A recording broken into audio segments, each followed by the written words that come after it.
Hey sports fans, let's look at how the Indiana Pacers have virtually stopped Chris Bosh from being the critical third wheel for the Heat that they desperately need to win this series.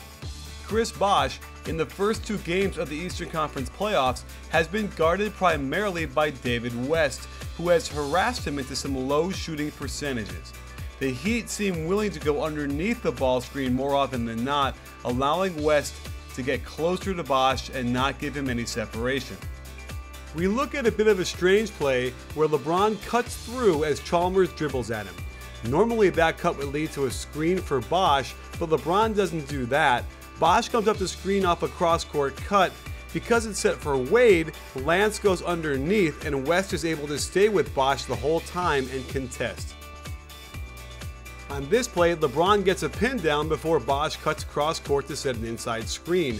Bosh has popped for the open jumper 1,000 times before, but here decides to wildly attack the rim and throw up an awful shot.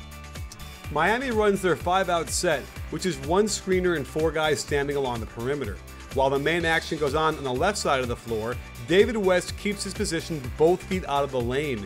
West doesn't really help one pass away as he gets back in time to disrupt this shot. The Heat run horns with a high post entry, but it gets very stagnant very quickly. This allows West to stay in position on Bosh without having to help. When Wade swings it with 5 seconds on the clock, it's a tough situation for Bosh to be in as West gets a legit contest. The Heat come down and take way too long to get into a set. West is already wrestling with Bosh at the top of the key.